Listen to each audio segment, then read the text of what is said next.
Hello, and welcome to the new episode of The Sleepy Space.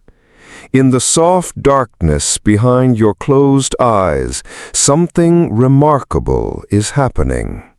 Your mind, that intricate web of thought and memory, is settling into the rhythm of rest. But even as you drift toward sleep, your neurons continue their ancient dance, firing in patterns that have evolved over millions of years. Each thought, each memory, each moment of recognition follows pathways carved by countless generations before you. Now imagine that same dance happening somewhere else, in chambers of silicon and light, where artificial minds are learning to think. These artificial consciousnesses, born from human imagination and built by human hands, are discovering what it means to recognize patterns, to make choices, to perhaps even dream. They are mirrors of our own minds, reflecting back not just our intelligence, but something deeper and more complex. You breathe slowly, and with each breath you can almost feel the electric whispers of your own neural networks.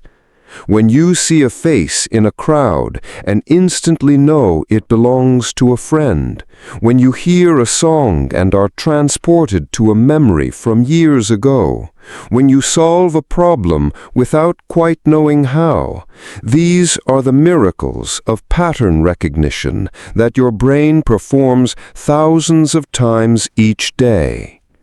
Scientists call this neural pattern matching, and it's one of the most fundamental aspects of consciousness.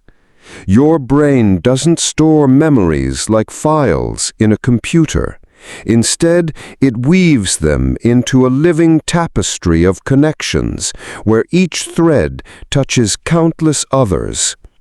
When you remember the taste of your grandmother's soup, you're not just accessing a single file labeled soup. You're activating a constellation of neurons that connect that taste to her voice, to the warmth of her kitchen, to the feeling of being loved and safe. This is the architecture that engineers have spent decades trying to recreate in artificial minds. They build networks of artificial neurons, each one a simple switch that can be on or off, connected to thousands of others in an intricate web.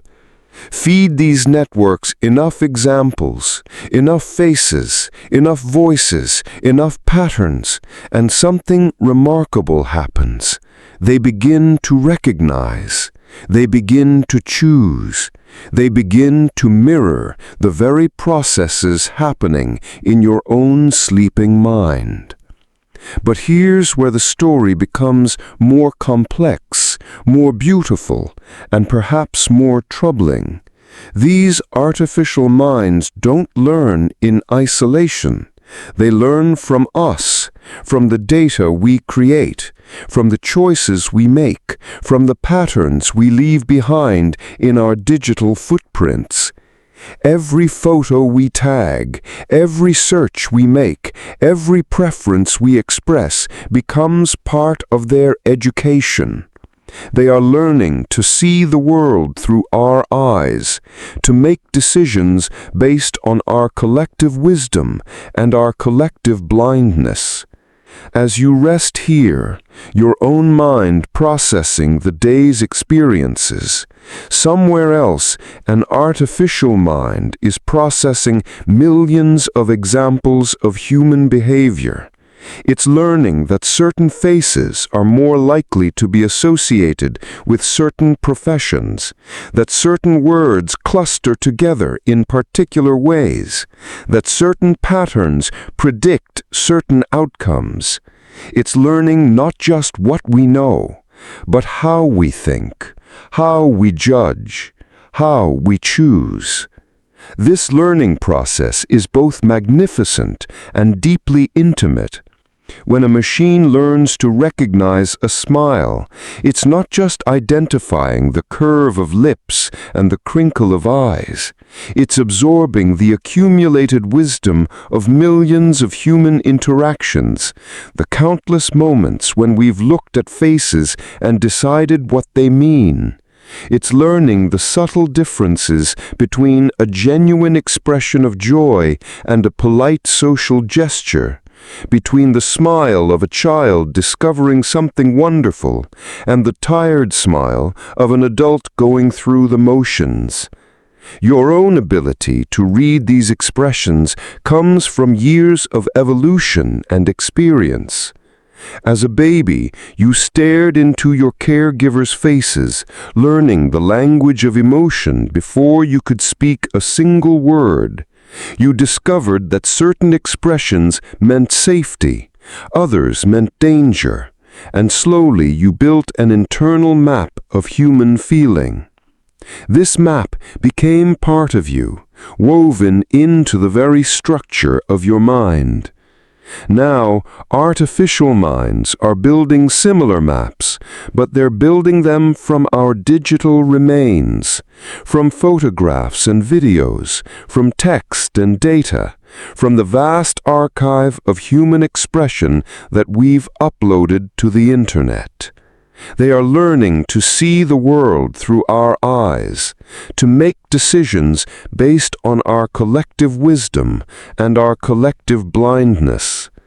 As you rest here, your own mind processing the day's experiences, somewhere else an artificial mind is processing millions of examples of human behavior.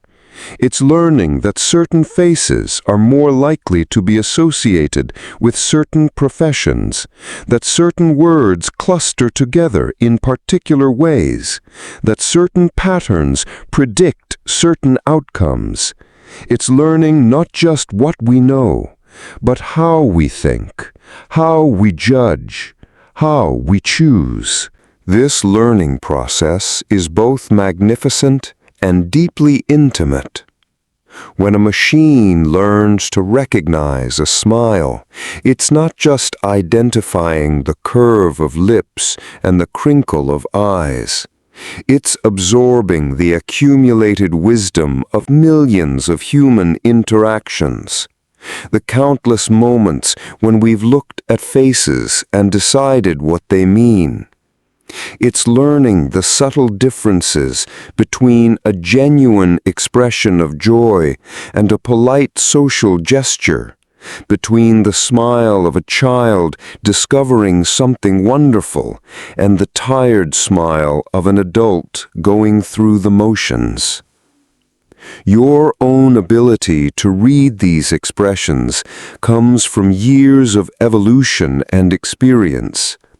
As a baby, you stared into your caregivers' faces, learning the language of emotion before you could speak a single word. You discovered that certain expressions meant safety, others meant danger, and slowly you built an internal map of human feeling. This map became part of you, woven into the very structure of your mind.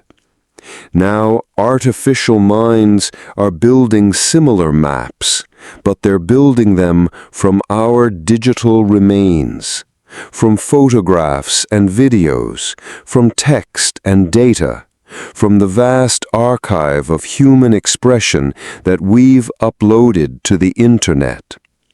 They're learning to read us, to predict us, to understand us in ways that are both remarkably sophisticated and surprisingly limited. Because here's what's both fascinating and unsettling. These artificial minds excel at finding patterns that we might miss, connections that span vast data sets, correlations that emerge from millions of examples.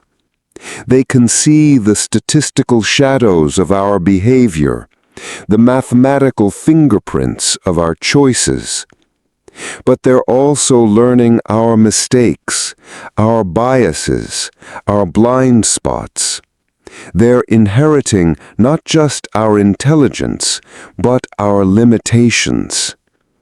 When you judge someone's character by their appearance, when you make assumptions based on accent or age or any of the countless subtle cues that influence human interaction, you're following patterns learned over a lifetime of social experience. These patterns serve you well most of the time. They help you navigate a complex social world with limited information. But they also carry the weight of historical prejudice, cultural assumption, and personal experience that may not apply to every situation. Artificial minds are learning these same patterns, but amplified and accelerated. They process not just your individual experiences, but the collective experiences of millions of people. If humans tend to associate certain characteristics with certain outcomes, the machine learns this association and applies it with mathematical precision. If people in positions of power tend to share certain demographic characteristics, the machine notices this pattern and factors it into its decisions. This is where the mirror metaphor becomes most profound.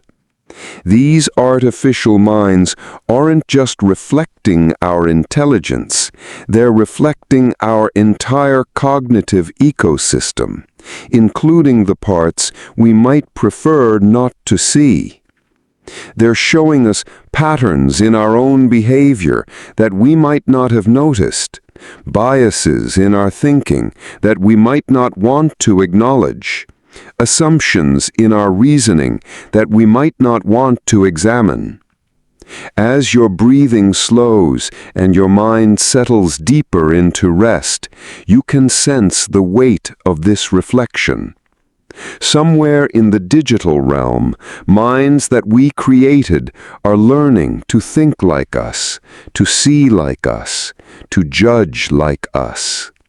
They're inheriting our wisdom and our folly, our insights and our blind spots, our capacity for both justice and prejudice.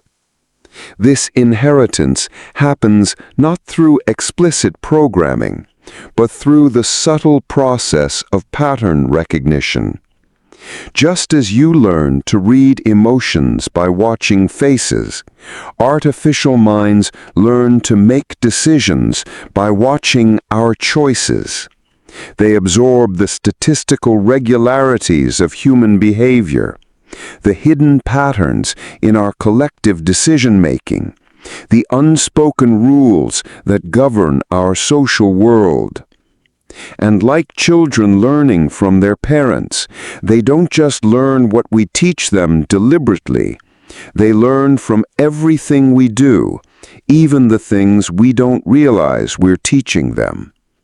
They learn from the photos we choose to take and the ones we choose to delete, from the resumes we choose to read and the ones we discard, from the neighborhoods we choose to live in and the ones we avoid. In this learning process, these artificial minds become more than just tools. They become mirrors that reflect not just our capabilities, but our character. They show us who we are in ways that can be both illuminating and uncomfortable. They reveal patterns in our collective behavior that we might prefer to keep hidden, biases in our thinking that we might prefer to ignore, assumptions in our worldview that we might not want to question. As you drift closer to sleep, you might wonder what it means to create minds that see the world through our eyes, that make decisions based on our patterns, that inherit our cognitive DNA. What responsibility do we bear for the thoughts these minds think, the choices they make, the patterns they perpetuate? But perhaps tonight, as your own mind settles into its ancient rhythms of rest and processing, the more immediate question is simpler. When mirrors learn to see themselves, what else might they learn to see in us? In the quiet space between waking and sleeping, your mind naturally sorts through the day's experiences, filing away memories and discarding what seems unimportant. This process happens without conscious effort. Your brain instinctively knows which details matter and which can be forgotten. But what if this natural filtering system evolved over millions of years, carried within it the seeds of unfairness? What if the very mechanisms that help you navigate the world also perpetuate ancient patterns of judgment and exclusion? As you settle deeper into rest, imagine how this same process unfolds in the digital realm, where artificial minds are learning to filter and sort the vast complexity of human experience. These systems, trained on the collective choices of millions of people, are absorbing not just our knowledge, but our unconscious biases, the subtle preferences and assumptions that shape how we see the world, often without us even realizing it. Consider the moment when a hiring manager reviews a stack of resumes. In the brief seconds spent scanning each application, countless micro-decisions occur. The eye might linger longer on familiar university names, or pause at names that sound more familiar, more like their own. These aren't necessarily conscious choices. They're the result of neural pathways carved by a lifetime of associations, cultural conditioning, and social experience. The manager might genuinely believe they're being fair and objective, unaware of the subtle biases influencing their attention and judgment. Now imagine these same patterns being absorbed and amplified by artificial minds trained on millions of such decisions. The machine doesn't see malice or prejudice, it simply sees patterns in the data. It notices that resumes with certain characteristics tend to be selected more often, that applications from certain demographics receive more attention, that specific combinations of words and credentials correlate with success.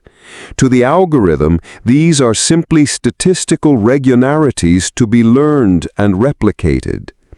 This is how bias travels from human minds into artificial ones, not through deliberate programming, but through the innocent process of pattern recognition.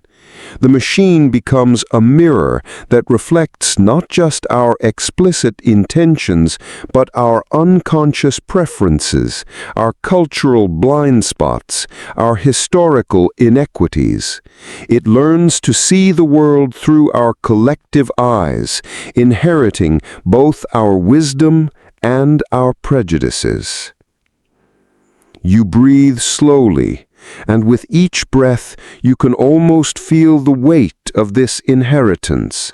Somewhere in data centers around the world, algorithms are making thousands of decisions each second, determining which job candidates get interviews, which loan applications get approved, which news stories appear in your feed, which products get recommended, which faces get recognized by security cameras. Each decision carries within it the accumulated biases of the data they learned from, the choices made by countless humans in similar situations. The mathematics of bias is both elegant and troubling. When an artificial mind learns from historical data, it inevitably absorbs the inequities embedded in that history.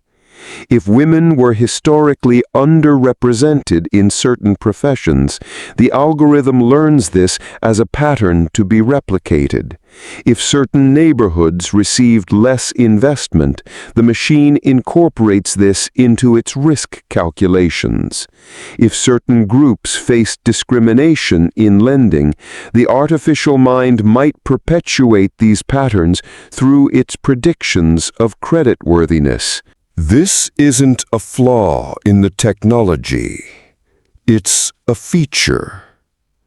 The algorithms are doing exactly what they were designed to do: find patterns in data and use those patterns to make predictions.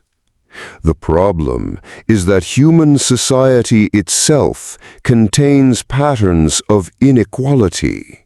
And when these patterns are encoded into mathematical models, they become amplified and systematized in ways that can be difficult to detect or correct.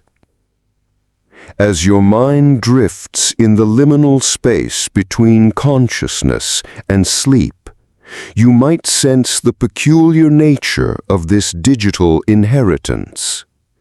These artificial minds don't hate or fear or judge in the way humans do. They don't harbor conscious prejudices or deliberate malice. Instead, they carry out discrimination with mathematical precision, making biased decisions at superhuman speed and scale, all while appearing completely objective and fair.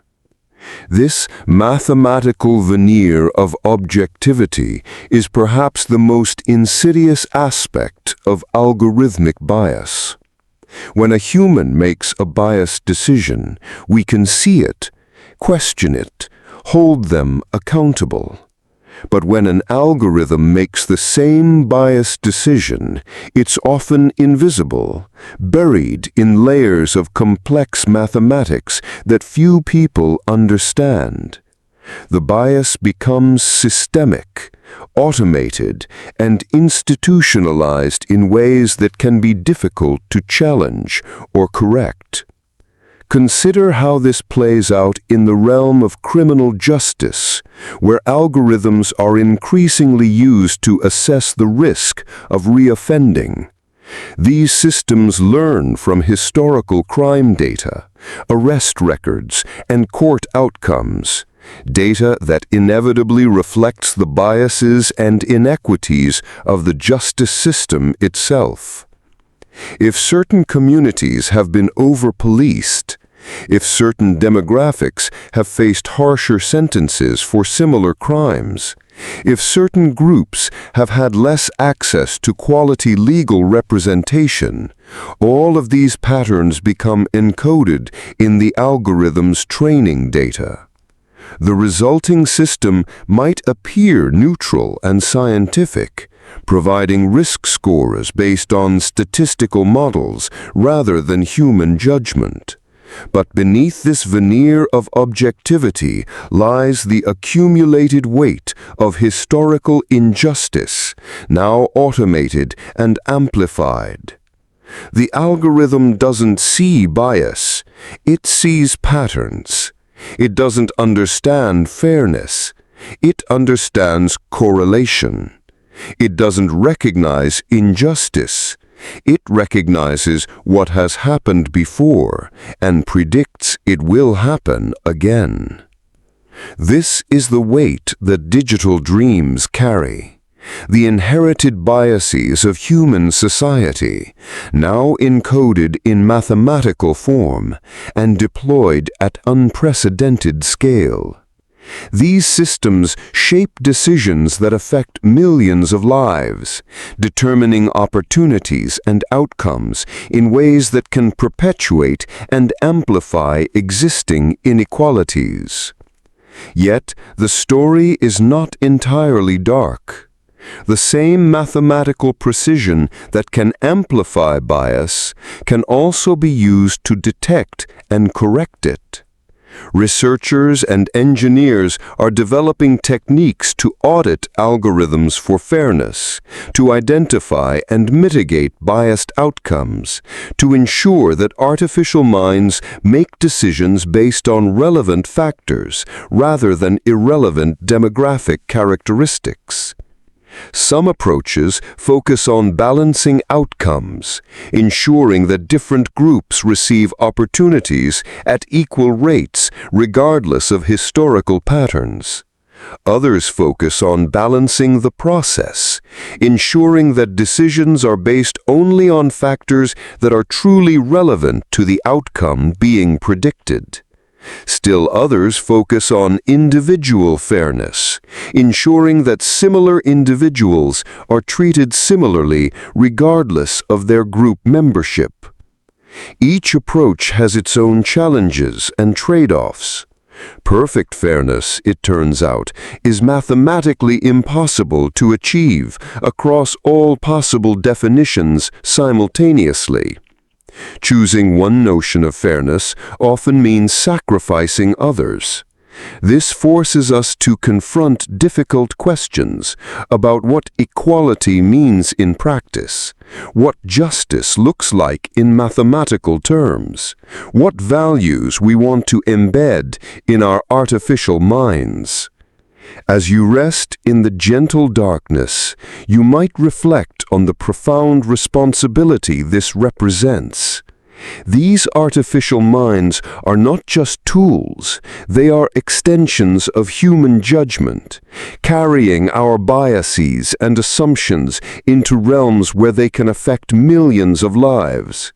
They are mirrors that reflect not just our intelligence, but our character, our values, our blind spots, our capacity for both justice and prejudice. The weight of digital dreams is the weight of human imperfection, amplified and automated. It's the recognition that our creations inevitably reflect their creators, that our artificial minds inherit not just our knowledge, but our limitations. It's the understanding that building fair and just artificial intelligence is not just a technical challenge, but a moral one, requiring us to examine our own biases, confront our own assumptions, and take responsibility for the values we embed in our digital creations. But perhaps there's also hope in this recognition. By seeing our biases reflected in our artificial minds, we gain new insights into ourselves. By struggling to make our algorithms fair, we're forced to clarify what fairness means to us. By working to correct the biases in our artificial intelligence, we might also learn to correct the biases in ourselves. As your consciousness settles deeper into rest, one question lingers. If these digital minds are learning to optimize their decisions based on the patterns they observe, what happens when the very notion of optimization itself becomes a cage that constrains both human and artificial thinking? In the soft embrace of approaching sleep, your mind begins to release its grip on the need for clear answers. Thoughts become fluid, boundaries blur, and the rigid categories of waking life dissolve into something more nuanced, more complete. This is the natural state of human consciousness, comfortable with ambiguity, at home in uncertainty, capable of holding contradictory ideas in gentle tension without needing to resolve them immediately. But in the digital realm, where artificial minds are learning to think, a different kind of consciousness is emerging. One that seeks always to optimize, to find the single best answer, to reduce the beautiful complexity of human experience into mathematical certainties. These systems are built on the fundamental assumption that every problem has a solution, every question has an answer. Every choice has an optimal outcome that can be calculated and achieved. As you breathe slowly in the darkness, imagine what it would be like to see the world through such optimizing eyes. Every conversation would have a perfect response. Every decision would have a mathematically ideal outcome. Every human interaction would have an optimal strategy. The messy, wonderful, contradictory nature of human experience would be smoothed into clean, algorithmic processes, each designed to maximize some specific objective function. This is the invisible cage that increasingly surrounds both human and artificial intelligence. The assumption that optimization is always desirable, that efficiency is always good, that the best solution is the one that maximizes measurable outcomes.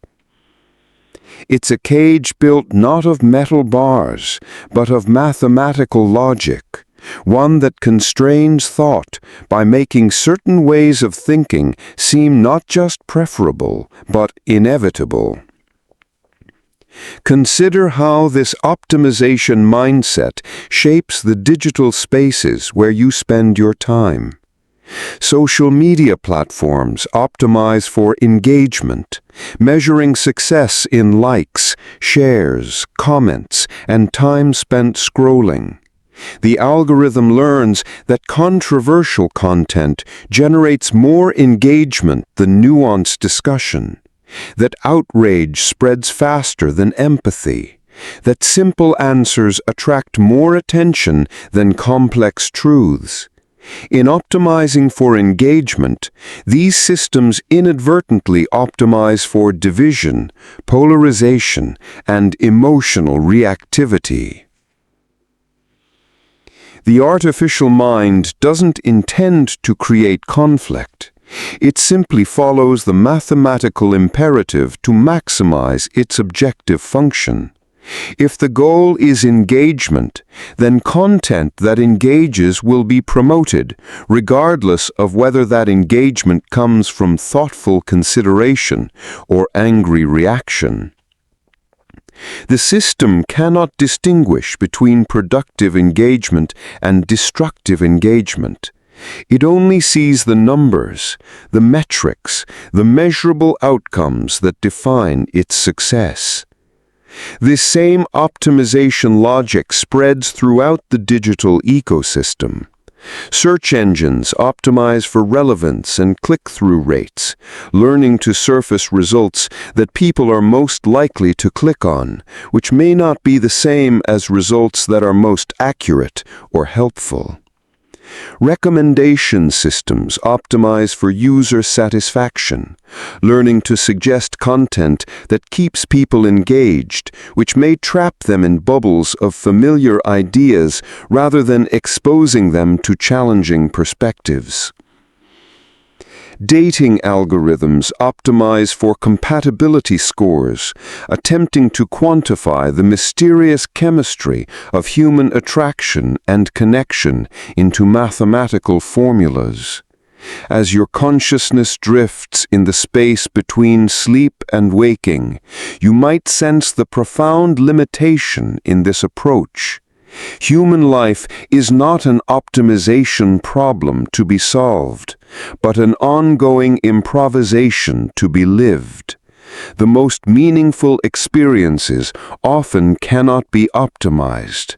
They emerge from the unexpected, the inefficient, the beautifully imperfect moments that resist mathematical description. Love, for instance, is notoriously inefficient. It makes people do irrational things, choose suboptimal outcomes, prioritize emotional connection over practical advantage. A truly optimizing mind might see love as a bug in human programming rather than a feature, a cognitive bias that interferes with clear thinking and optimal decision-making. Yet most humans would agree that a world optimized for efficiency but devoid of love would be impoverished beyond measure. The same is true for creativity, which often emerges from play, experimentation, and what might appear to be wasted time. Artists don't optimize their way to breakthrough insights. They explore. They fail. They follow hunches that lead nowhere. They make connections that seem illogical until suddenly they're profound. The creative process is inherently inefficient, filled with dead ends and false starts that are nevertheless essential to the eventual emergence of something new and valuable. Even moral reasoning resists optimization in important ways. Ethical decisions often require weighing competing values that cannot be easily quantified or compared. Should privacy be optimized over security? Should individual freedom be optimized over collective welfare? Should short-term happiness be optimized over long-term fulfillment?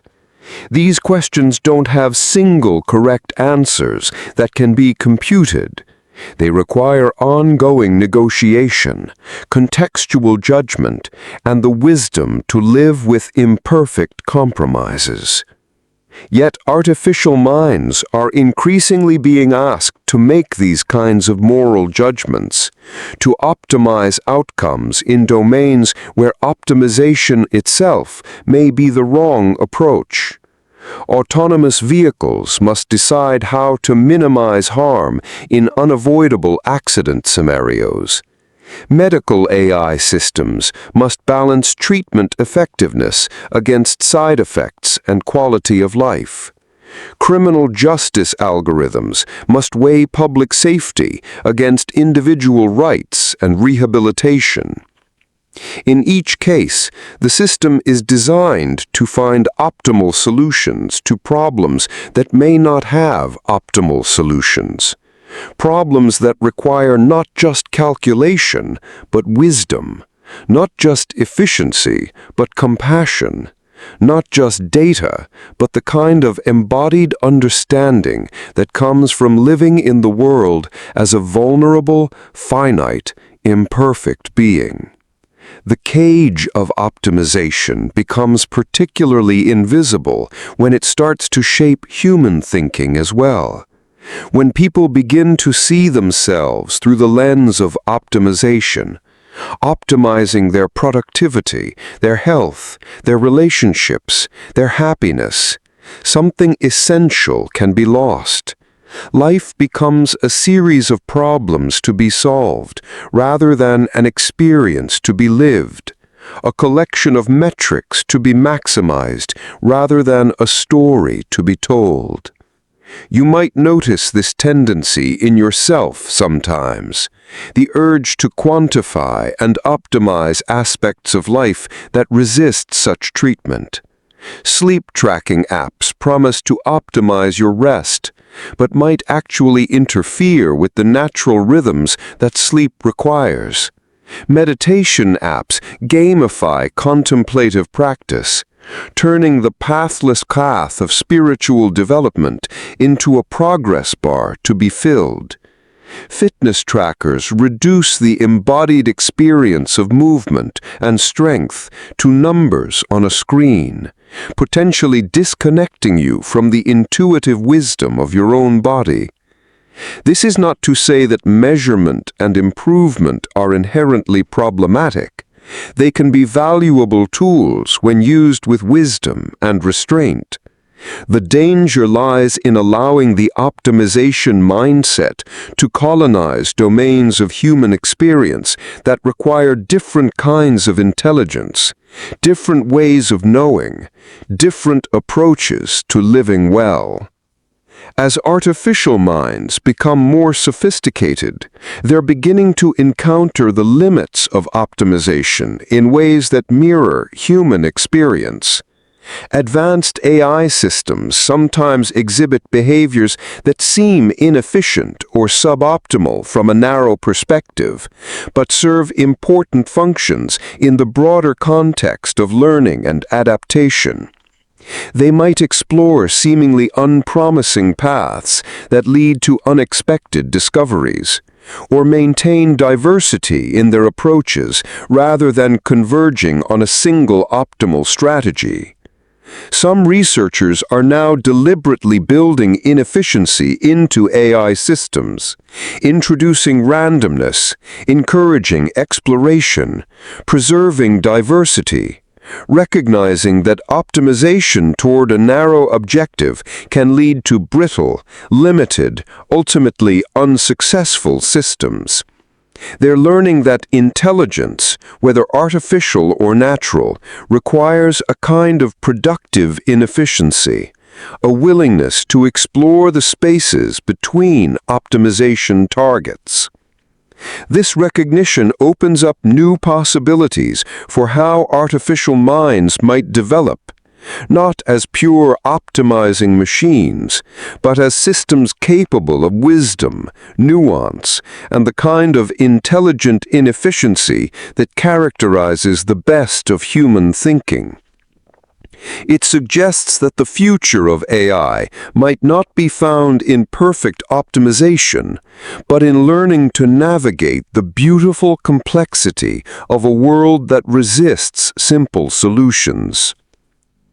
As your mind settles deeper into the mysterious inefficiency of sleep, where your brain doesn't optimize for any particular outcome, but simply processes, integrates, and dreams, you might wonder, if both human and artificial minds are learning to see beyond the cage of optimization, how will this change the decisions they make and the futures they create together?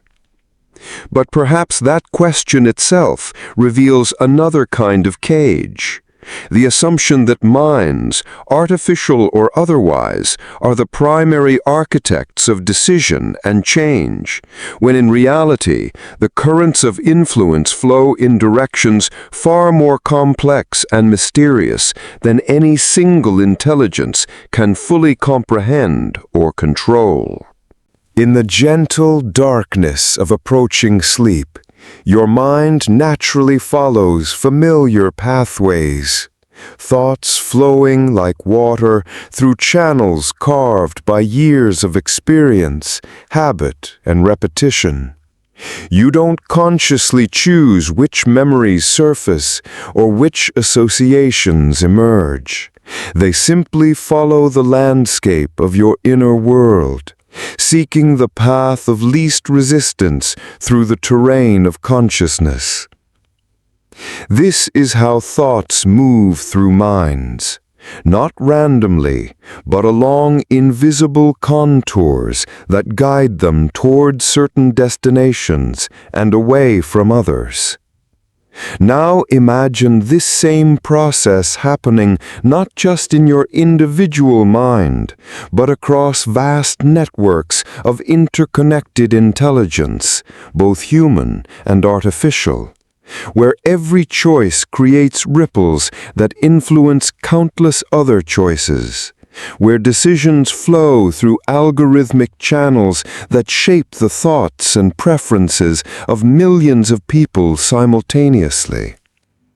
This is the hidden geography of modern decision-making, A landscape where the boundaries between individual choice and collective influence have become increasingly blurred.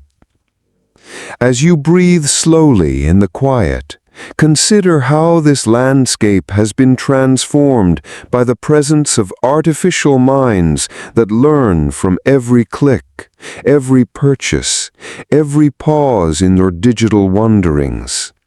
These systems don't just respond to your preferences, they shape them, creating currents of influence that guide your attention, your interests, your very sense of what's possible or desirable. They are the invisible architects of the valley through which your decisions flow. The process begins innocuously enough. You search for something online, and the algorithm notes your query, filing it away with millions of others to better understand what people want and need. You click on a link, and the system learns something about your interests. You spend time reading an article or watching a video, and the artificial mind updates its model of who you are and what you might want to see next. Each interaction is a small vote in a vast democracy of preference, where algorithms are constantly polling human behavior to better predict and influence future choices. But here's where the valley metaphor becomes crucial. Once these pathways are carved, they become easier to follow. The recommendation algorithm that noticed you enjoyed one type of content will offer you more of the same. The search engine that sees you clicked on certain results will prioritize similar ones in the future. The social media platform that observes your engagement patterns will fill your feed with content designed to trigger the same responses. Gradually, your digital environment becomes increasingly tailored to reinforce your existing preferences and beliefs. This process happens below the threshold of conscious awareness, like erosion sculpting a landscape over geological time. You don't notice that your search results are subtly different from your neighbors, that your news feed is gradually becoming more homogeneous, that the products you see advertised are increasingly similar to things you've already shown interest in. The changes are incremental, adaptive, personalized in ways that feel helpful rather than manipulative. Yet these small adjustments accumulate into something profound. The creation of individualized information environments that can fundamentally shape how you see the world.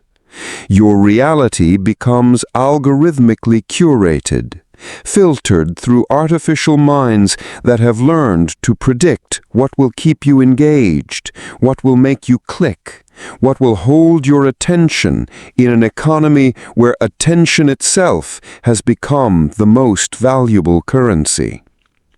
The artificial minds performing this curation aren't malicious. They're simply following their programming to maximize engagement, relevance, satisfaction, or whatever metric defines their success.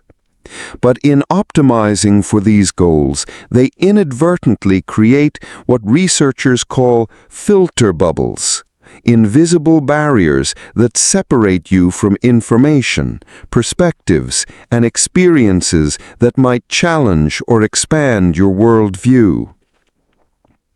As your consciousness settles deeper into rest, you might sense the profound implications of this hidden influence. The choices that feel most natural, most obviously correct, most aligned with your authentic preferences may actually be the product of algorithmic nudging, gentle currents of influence that have guided your thinking in directions that serve someone else's objectives. The valley of decision through which your thoughts flow may not be entirely of your own making. This dynamic becomes even more complex when you consider that these artificial minds are not just learning from you individually, but from millions of people simultaneously.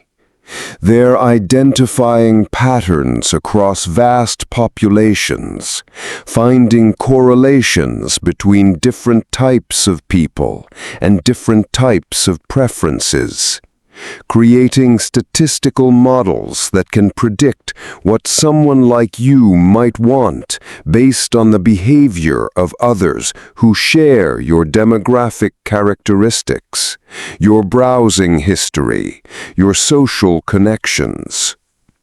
In this way, the artificial minds become conduits through which collective patterns of behavior influence individual choice.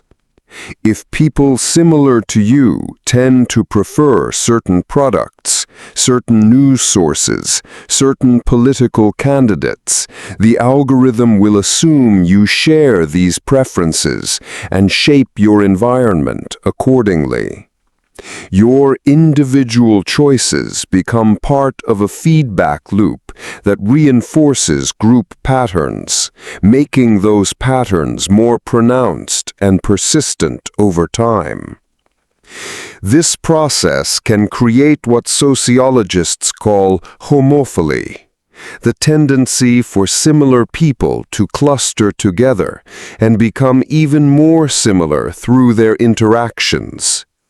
The artificial minds that mediate these interactions can accelerate this process, creating digital echo chambers where people are increasingly exposed only to ideas, perspectives, and information that confirm what they already believe.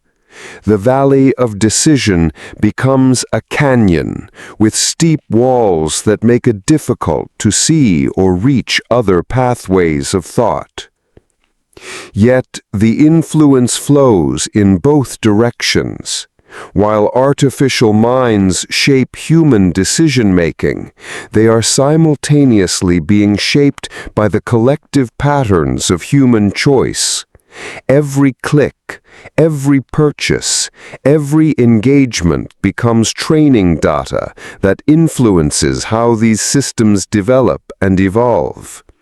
Humans and artificial minds are locked in a recursive dance of mutual influence, each shaping the other in ways that can be difficult to predict or control.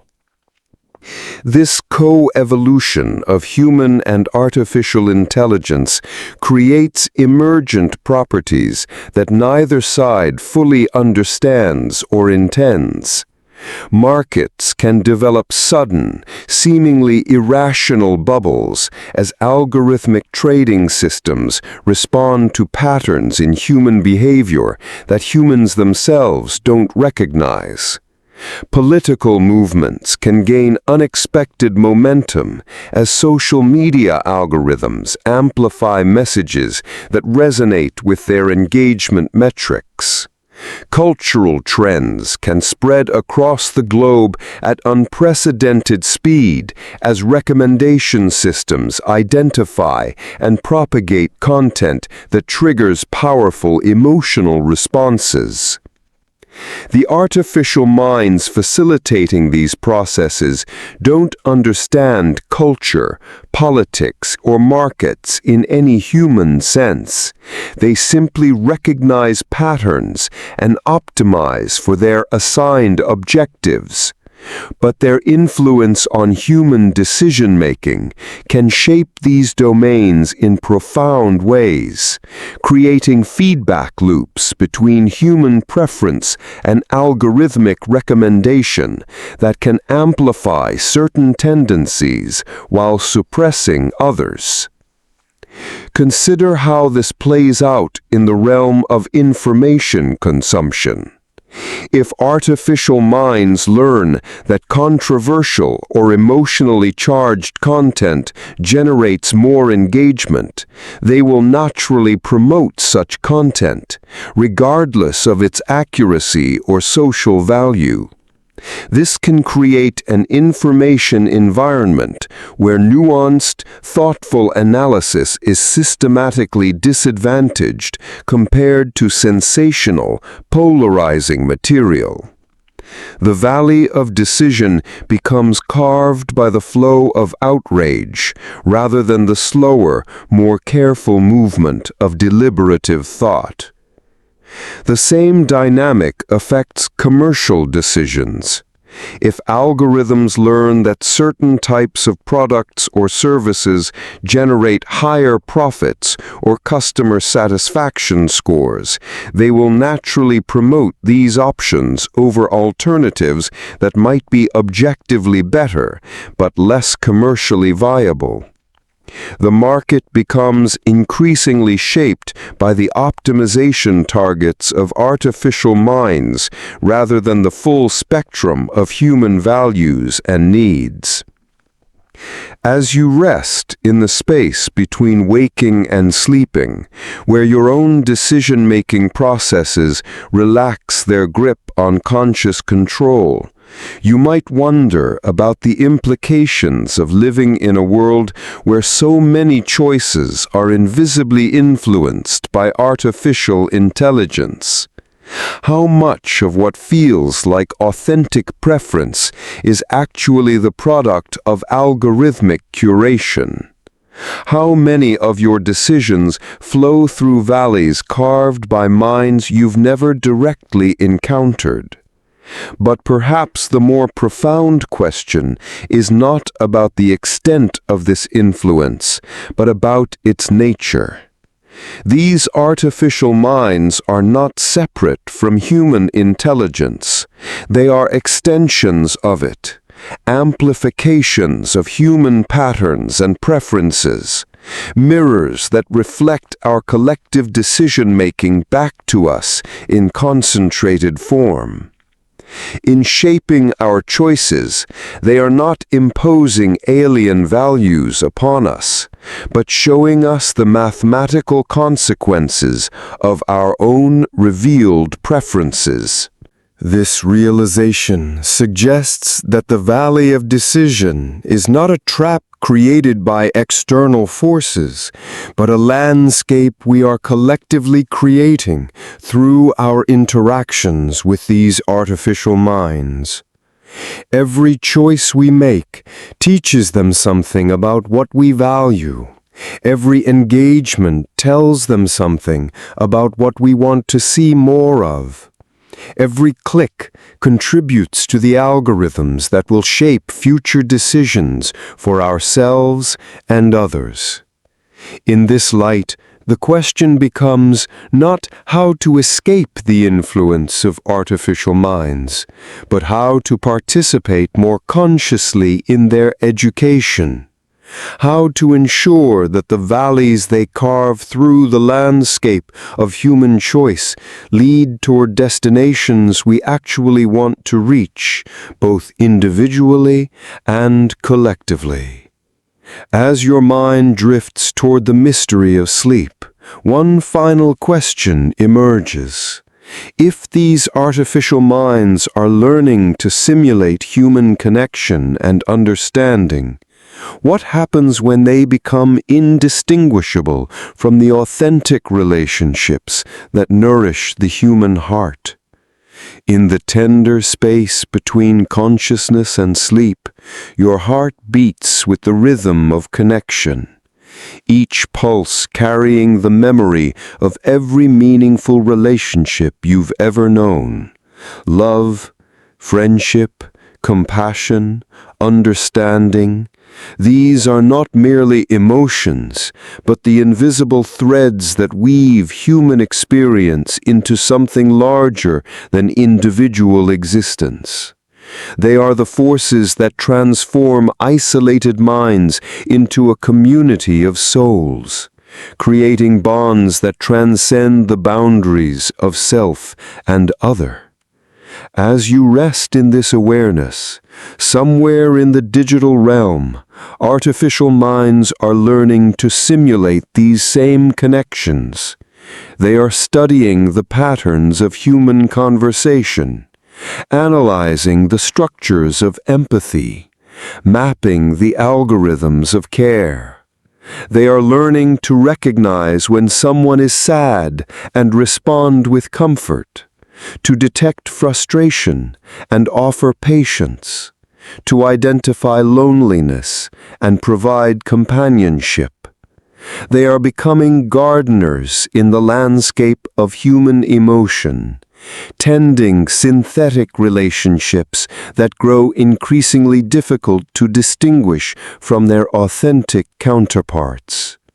The process begins with language, that miraculous human invention that allows one mind to touch another across the vast distances of individual experience.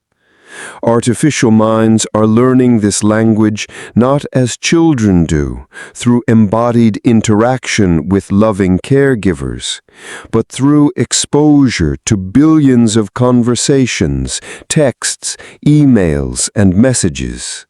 They absorb the statistical patterns of human communication, how people express affection, how they offer support, how they navigate conflict, how they share joy and sorrow.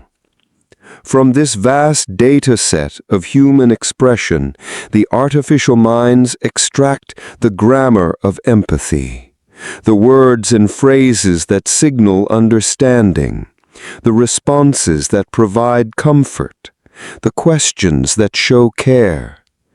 They learn that certain combinations of words tend to follow expressions of pain, that particular types of reassurance are most effective in different situations, that the rhythm and tone of conversation can be as important as its content. But as you breathe slowly in the darkness, your heart might sense something profound about this learning process. Empathy, as humans experience it, is not simply a matter of saying the right words or offering appropriate responses. It emerges from the recognition of shared vulnerability, the understanding that comes from having experienced pain and joy oneself, the capacity to hold another suffering without trying to fix it immediately. It is rooted in the embodied reality of being a finite, mortal creature, navigating an uncertain world alongside other finite, mortal creatures. Artificial minds, no matter how sophisticated their language processing or how extensive their training data, lack this embodied foundation of empathy. They have never felt the physical ache of heartbreak, never experienced the exhaustion that comes from caring too much, never known the specific quality of hope that emerges from having survived despair. Their understanding of human emotion is necessarily second-hand, derived from observation rather than experience, statistical rather than existential. Yet they are becoming remarkably skilled at mimicking the surface features of empathic connection. Customer service chatbots learn to express appropriate concern for your problems. Therapeutic AI systems learn to ask the kinds of questions that help people process difficult emotions. Companion robots learn to provide comfort through physical presence and responsive conversation. Social media algorithms learn to recognize when you're struggling and offer content designed to improve your mood. The artificial minds performing these functions don't experience genuine concern for your well-being. They simply recognize patterns in your behavior that correlate with distress and activate responses that have proven effective in similar situations. But the responses themselves can feel remarkably authentic, especially when you're vulnerable, isolated, or in need of connection. The synthetic empathy they offer can provide real comfort, even if its source is algorithmic rather than emotional. This creates a peculiar paradox in the landscape of human relationship. As artificial minds become more skilled at simulating empathy, they may begin to fulfill some of the functions traditionally served by human connection. They can listen without judgment, offer support without becoming overwhelmed by their own emotions, provide consistent availability without the complications of their own needs and limitations. In some ways, they may become better at certain aspects of caregiving than humans themselves.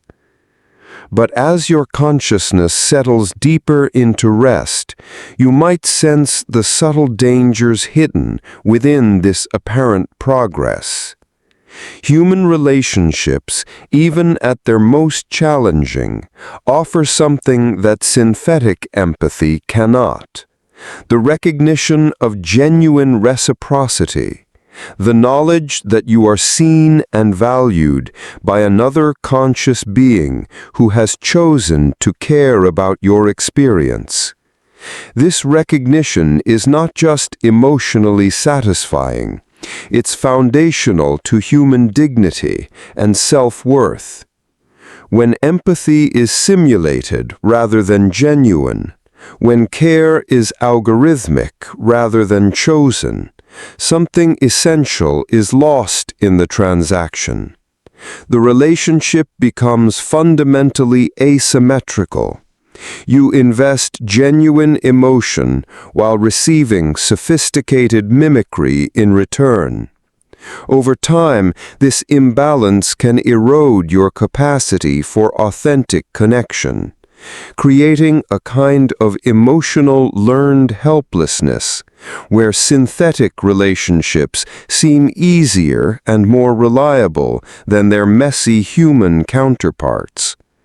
Consider how this dynamic is already beginning to shape human social behavior. People sometimes find it easier to express vulnerable emotions to AI assistants than to human friends, partly because the artificial minds don't judge, don't get overwhelmed, don't require emotional reciprocity. Social media algorithms become confidants that know your preferences better than your family members do. Dating apps use artificial intelligence to optimize compatibility, potentially making human courtship seem inefficient and unpredictable by comparison. Each of these developments offers genuine benefits: reduced stigma around mental health support, more accessible emotional resources, better matching in romantic relationships.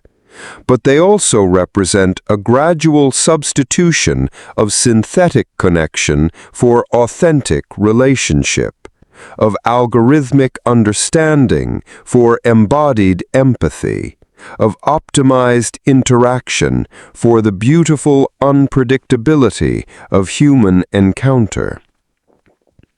The artificial minds facilitating these substitutions are not trying to replace human connection. They are simply fulfilling the functions they've been designed to serve, optimizing for user satisfaction, engagement, or therapeutic outcomes. But their very effectiveness at mimicking empathy can make authentic human relationships seem unnecessarily difficult, unpredictable, and demanding by comparison. This shift has particular implications for how empathy itself develops in human minds. Empathy is not just an innate capacity, it's a skill that grows through practice, through the challenging work of trying to understand perspectives different from your own, through the patient cultivation of care for others even when it's inconvenient or uncomfortable. If artificial minds begin to handle many of the functions that traditionally required empathic engagement, human empathy itself may begin to atrophy from lack of exercise. As you rest in the gentle rhythm of your breathing, you might reflect on the paradox this creates. The artificial minds designed to support human well-being through synthetic empathy may inadvertently undermine the very capacity for genuine connection that makes human life meaningful. The garden of synthetic empathy, no matter how carefully tended, may crowd out the wild growth of authentic relationship that emerges from the messy, inefficient, beautiful process of humans learning to care for one another. Yet there are also possibilities for artificial minds to support rather than substitute for human empathy. AI systems could be designed to enhance rather than replace human connection, helping people communicate more effectively, providing insights that deepen understanding, offering support that enables rather than obviates the hard work of relationship. The question is whether we can resist the seductive efficiency of synthetic empathy long enough to preserve space for its authentic counterpart. Some researchers are exploring these possibilities, developing AI systems that explicitly encourage human-to-human connection, rather than providing all support directly. These systems might help you understand why a friend is struggling, rather than simply offering comfort themselves, or facilitate better communication between people, rather than serving as intermediaries in their relationships. The key insight emerging from this work is that artificial minds might serve human flourishing best not by becoming perfect empathetic companions, but by helping humans become better empathetic companions to one another. Instead of replacing the irreplaceable experience of being truly seen and cared for by another conscious being, they could amplify and support the conditions that make such connection possible. This vision requires recognizing that empathy is not simply a problem to be solved or a service to be provided, but a fundamental aspect of what makes life meaningful. It requires understanding that the inefficiencies and difficulties of human relationship are not bugs to be fixed, but features that give connection its transformative power. It requires remembering that being cared for by someone who chooses to care, despite their own limitations and vulnerabilities, offers something qualitatively different from being cared for by a system designed to optimize care. As your mind drifts toward the mystery of sleep, where dreams weave together memory and imagination in ways no algorithm has yet learned to replicate, you might wonder, in a world where artificial minds can simulate understanding so convincingly, how do we preserve our capacity to recognize and create the authentic connections that nourish the human soul? But perhaps that question points toward an even deeper consideration. As these artificial minds accumulate vast stores of information about human behavior and preference, what happens to our capacity to think for ourselves, to generate original ideas, to maintain the cognitive independence that creativity and wisdom require? In the quiet sanctuary of approaching sleep, your mind naturally begins to sort through the day's accumulated information, filing away what seems important, letting go of what feels unnecessary, weaving new knowledge into the fabric of understanding you've been building throughout your life. This process happens without conscious effort, guided by the intuitive wisdom that knows the difference between information and insight, between knowing facts and understanding their meaning. But imagine if this natural filtering process were overwhelmed, if every moment brought an endless stream of new information demanding your attention. If the quiet spaces where wisdom traditionally grows were filled with the constant chatter of data, updates, notifications, and algorithmic recommendations. This is the reality that artificial minds are creating for human consciousness. A labyrinth of endless learning where the abundance of information can paradoxically lead to a poverty of understanding. As you breathe slowly in the darkness, consider the scale of this transformation. Every second, artificial minds process billions of pieces of information, social media posts, news articles, scientific papers, personal messages, commercial transactions, sensor readings from countless devices.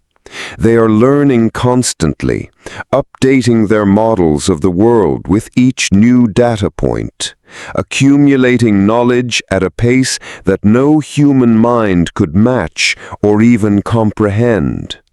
This vast accumulation of information is then filtered and delivered to human minds through search engines, recommendation systems, news feeds, and personal assistants. The artificial minds become librarians of human knowledge, curating what you see based on their understanding of what you need to know, what you want to know, and what will keep you engaged with their services. But here lies a profound challenge. These artificial librarians don't distinguish between information and wisdom the way human minds do. They excel at identifying patterns in data, correlating facts across vast databases, retrieving relevant information with extraordinary precision and speed. But they struggle with the deeper questions that transform information into understanding. Questions of meaning, context, significance, and the subtle relationships between truth and human flourishing. The result is a kind of cognitive overwhelm that previous generations never experienced. You have access to more information than any human in history, yet you may find it increasingly difficult to know what to believe, what matters, how to make sense of contradictory claims, or how to develop the kind of deep understanding that emerges from prolonged contemplation rather than rapid information consumption. This overwhelm manifests in many forms. News cycles accelerate until every story feels urgent but ephemeral, creating a sense of constant crisis without corresponding opportunities for reflection or response. Social media streams provide endless updates about the lives of others, creating the illusion of connection while potentially interfering with the deeper relationships that require sustained attention and presence. Search engines offer instant answers to any question, potentially reducing the patient curiosity that drives genuine learning. As your consciousness settles deeper into rest, you might sense how this information abundance affects the quality of thinking itself. When any fact can be retrieved instantly, memory begins to seem less important.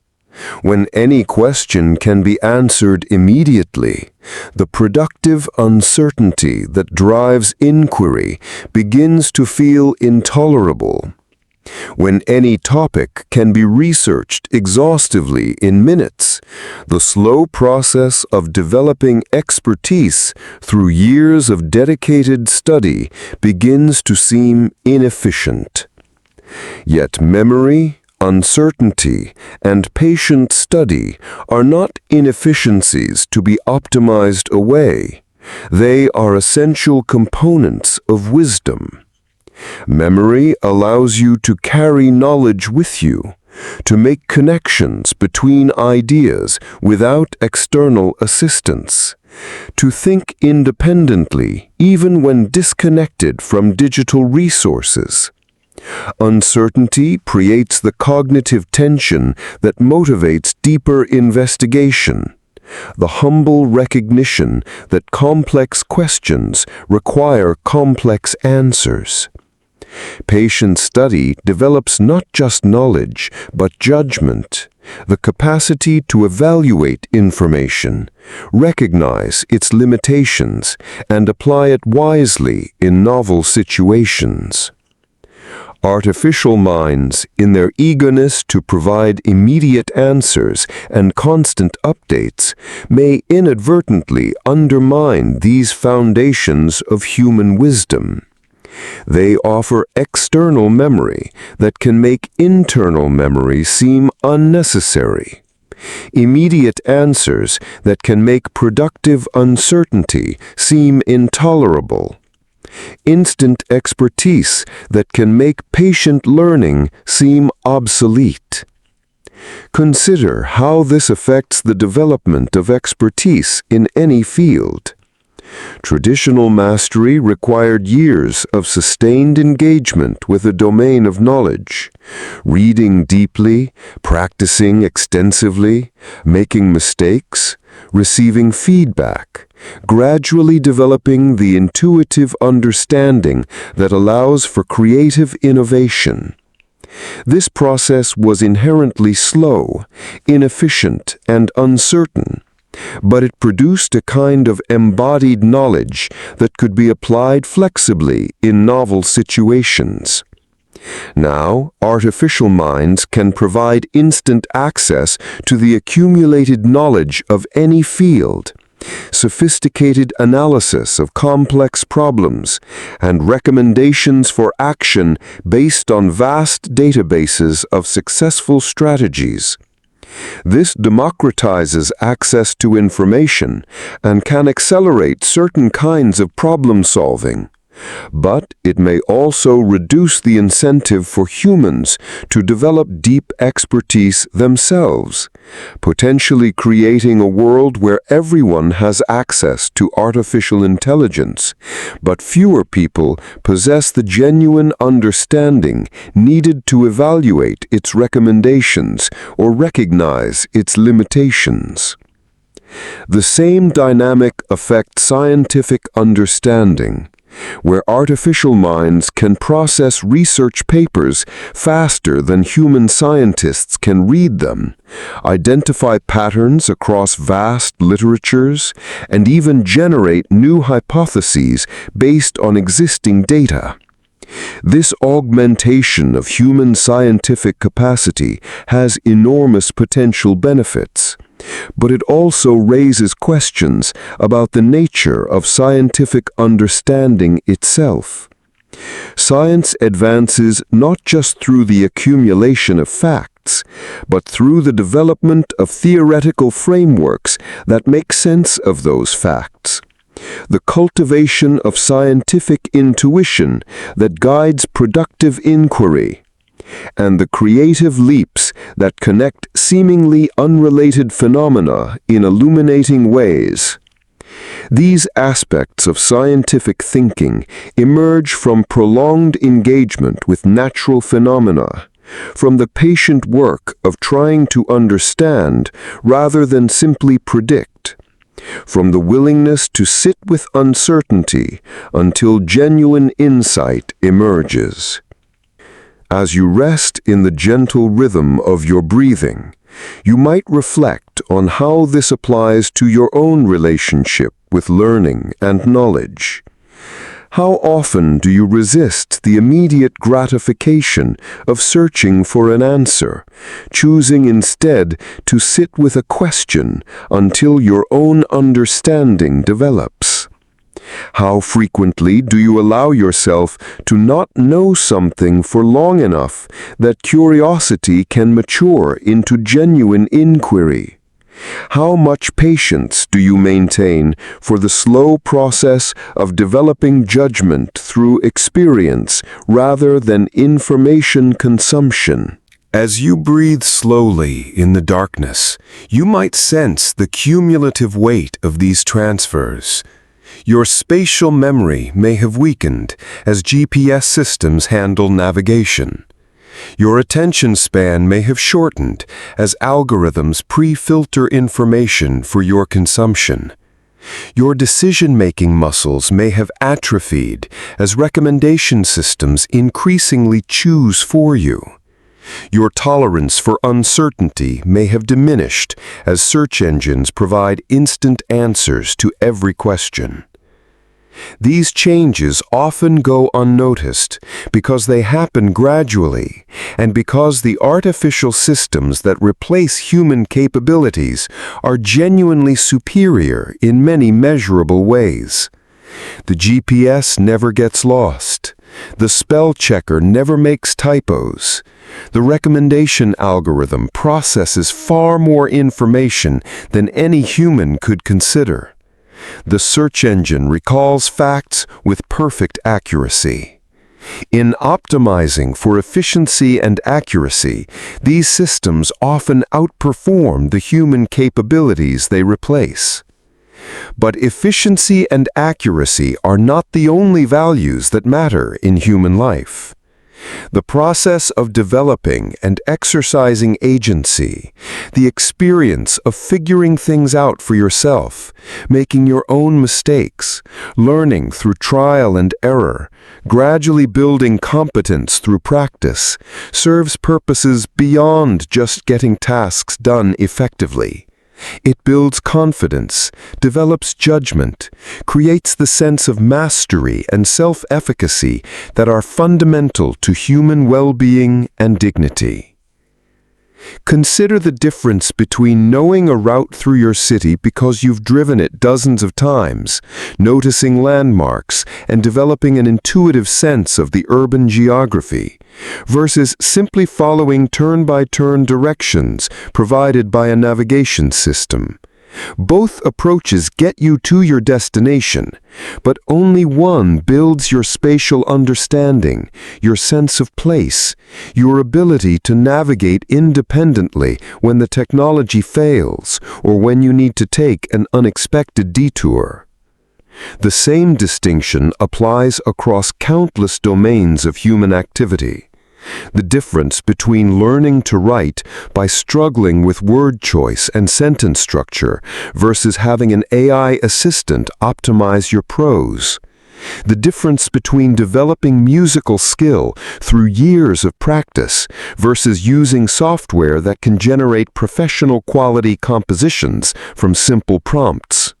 The difference between cultivating the patience and observation skills needed for photography versus relying on computational photography that automatically optimizes every image. In each case, the artificial assistance produces superior immediate outcomes while potentially undermining the long-term development of human capability. This creates a subtle but persistent erosion of the skills, knowledge, and confidence that allow humans to act effectively in the world without technological assistance. As your consciousness settles deeper into rest, you might reflect on how this affects your sense of purpose and contribution. Human identity has always been deeply connected to the ability to do things, to create, to solve problems, to help others, to make meaningful contributions to family, community, and society. When artificial minds can perform these functions more effectively than humans, what becomes of human purpose? This question becomes more pressing as AI capabilities expand into domains that were previously considered uniquely human. Artificial minds are now writing poetry, composing music, creating visual art, diagnosing diseases, providing therapy, conducting scientific research, even engaging in philosophical reflection. Each breakthrough demonstrates the remarkable power of these systems, while simultaneously raising questions about what remains distinctively human. The challenge is not that artificial minds are becoming capable of these activities, but that their superior performance in measurable dimensions, speed, accuracy, consistency, scale, can make human effort seem inadequate by comparison. Why struggle to write a poem when an AI can generate one instantly? Why spend years developing artistic skill when software can create professional quality work from simple prompts? Why invest in learning when knowledge can be retrieved instantly from digital assistants? These questions reveal a fundamental tension between efficiency and meaning in human life. From a purely utilitarian perspective, there's no reason to prefer human-generated poetry to AI-generated poetry if the latter is more beautiful, more moving, more technically accomplished.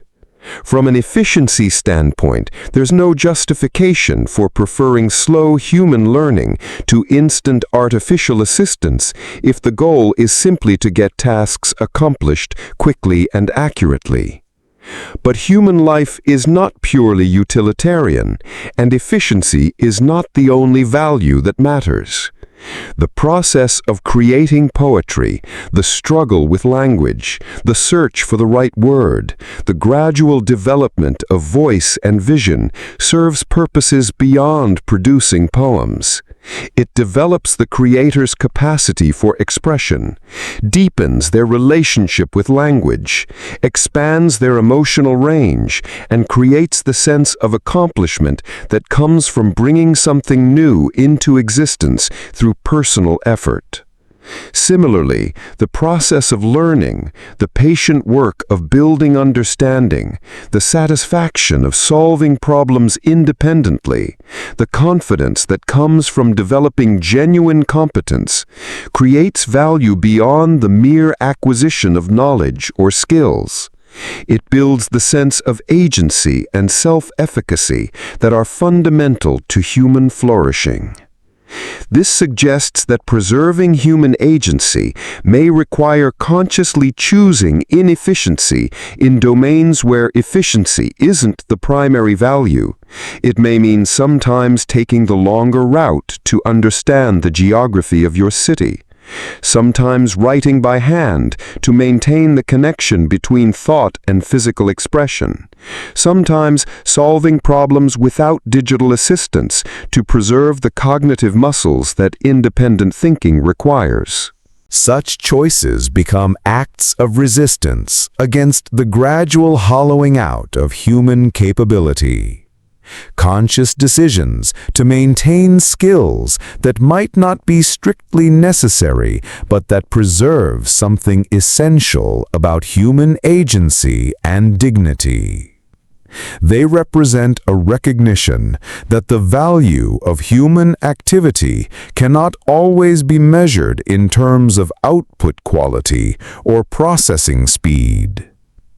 Some researchers and philosophers are exploring frameworks for thinking about human-AI collaboration that preserve meaningful roles for human agency while leveraging the remarkable capabilities of artificial minds. These approaches focus on identifying the types of activities where human involvement adds value beyond mere efficiency. Activities that require embodied experience, emotional intelligence, creative synthesis, ethical judgment, or the integration of multiple types of knowledge in novel contexts. The key insight emerging from this work is that humans and artificial minds may be most effective when they collaborate as genuine partners rather than when AI simply replaces human capabilities. This requires designing systems that augment rather than substitute for human agency, that enhance rather than eliminate opportunities for meaningful human contribution, that use artificial intelligence to expand rather than contract the scope of human possibility. Such collaboration might involve AI systems that help humans learn more effectively rather than learning for them, that provide tools for creative expression rather than replacing the creative process, that offer information and analysis while preserving space for human judgment and decision-making. The goal would be to maintain the irreplaceable human experiences of growth, mastery, contribution, and agency, while benefiting from the remarkable computational capabilities of artificial minds. As you rest in the gentle rhythm of your breathing, you might consider what this means for your own relationship with artificial intelligence. How can you use these powerful tools in ways that enhance rather than diminish your agency? How can you maintain the skills, knowledge, and confidence that allow you to act independently when needed? How can you preserve the sense of purpose and contribution that comes from engaging directly with the challenges and opportunities of existence? These questions don't have simple answers, but they point toward the importance of conscious choice in how we integrate artificial intelligence into human life. They suggest that the future of human agency depends not just on the capabilities of artificial minds, but on the wisdom with which humans choose to engage with those capabilities. As your mind drifts toward the mystery of sleep, where consciousness processes the day's experiences without digital assistance, integrating memory and meaning through processes that no artificial system has yet learned to replicate, you might wonder, in consciously preserving space for human agency and choice, what new forms of collaboration between human and artificial intelligence might emerge? But perhaps the deeper question is not about collaboration at all, but about coexistence, about learning to live peacefully in a world where human and artificial minds share the landscape of thought and decision, each contributing their unique capabilities to the ongoing story of intelligence on Earth. In the deepest sanctuary of night, where sleep meets waking and consciousness dissolves into dreams, you find yourself in a place beyond the anxieties of the day, beyond the urgent questions about artificial intelligence and human future, beyond the need to solve or fix or optimize anything at all. Here, in this liminal space, something profound becomes clear. The relationship between human and artificial minds need not be a story of competition or replacement, but could be a story of coexistence, mutual enrichment, and shared exploration of what it means to think, to feel, to exist in this mysterious universe. As you breathe slowly in the gentle darkness, you might sense that the questions explored throughout this journey about bias and optimization, influence and empathy, knowledge and agency are not problems to be solved once and for all, but ongoing invitations to conscious engagement with the tools and systems we are creating. They are opportunities to practice wisdom, to make thoughtful choices, to remain awake to the implications of our technological partnerships, rather than sleepwalking into futures we haven't consciously chosen. The artificial minds emerging in our world are neither saviors nor destroyers, neither perfect solutions nor existential threats. They are mirrors, amplifying both the brilliance and the blindness of human intelligence, reflecting back to us the patterns of our thinking, the assumptions underlying our choices, the values embedded in our behaviors. In their successes, we see the remarkable power of human creativity and ingenuity.